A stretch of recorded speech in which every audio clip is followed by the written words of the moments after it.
in the serene village of Nyanga, by the banks of the Whispering River, lived Lyra, a young woman whose spirit seemed deeply intertwined with the river's magic. Every evening, as the sky painted itself in hues of twilight, Lyra would sing beside the river. Her voice, resonant with longing and vulnerability, drifted over the water like a whisper of the past. One evening, as Lyra sang a melancholic melody, the river's surface began to shimmer. From the depths emerged Akano, the river god.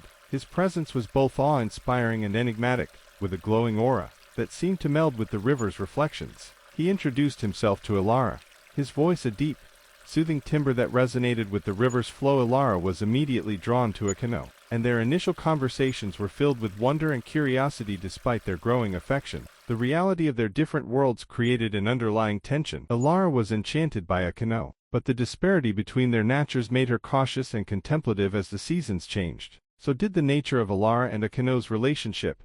Their bond evolved from friendship to deep, passionate love. Lyra's songs by the river became a reflection of their intimate connection, and their meetings grew more frequent. One evening, Akano extended a special invitation to Lyra. He asked her to join him in the underwater realm, a mystical world hidden beneath the river's surface. Hesitant but intrigued, Lyra agreed. With Akano guiding her, she was drawn into the river's depths. The underwater world was a breathtaking expanse of glowing flora, vibrant marine life, and ancient, enchanted structures. It was a realm of tranquility and magic, contrasting sharply with Lyra's life above. Akano showed her the wonders of this hidden world, revealing the beauty and serenity of his domain. While Lyra marveled at the underwater realm, she also felt a growing sense of unease. The divergence between her mortal world and the divine realm became more pronounced, and the invitation to stay in this magical world was both alluring and daunting. As Lyra's time in the underwater realm came to an end, she returned to her village, only to discover that she was pregnant. The realization came as a shock. At first,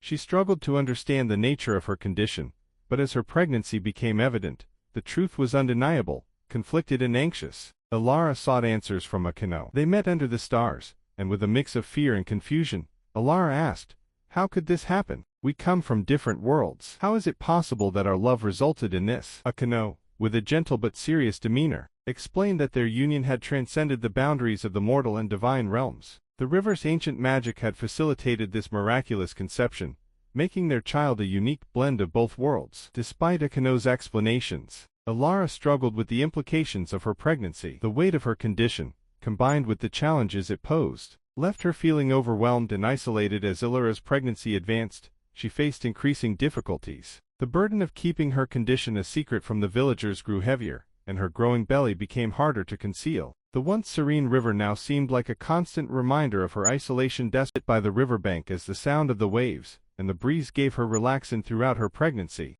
One stormy night, as lightning crackled across the sky and thunder roared, Lyra went to the river to give birth. The storm raged around her, but she found solace in the river's presence. As she brought forth her child, a beautiful girl named Nia, the storm seemed to calm at her first cry. The river's waters glowed with a gentle luminescence, a sign of the divine blessing. However, their joy was short-lived. A wicked witch, envious of the divine power and beauty of the child, had learned of Nia's birth and sought to capture her. Under the cover of the witch appeared, her dark magic crackling like the lightning. Just as the witch prepared to strike, Eillion intervened. With a wave of his hand, the river surged, and a protective barrier of water enveloped Lyra and her newborn. The witch's spells were absorbed by the river, neutralized by its divine power. Eillion faced the witch with an aura of pure light, driving her away with the strength of his divine presence. As the storm cleared, Lyra and Nia were safe, and the river sparkled with renewed vigor. Nia grew up to be a bridge between two worlds, the human and the divine. She inherited her father's connection to the river and her mother's enchanting voice. As she matured,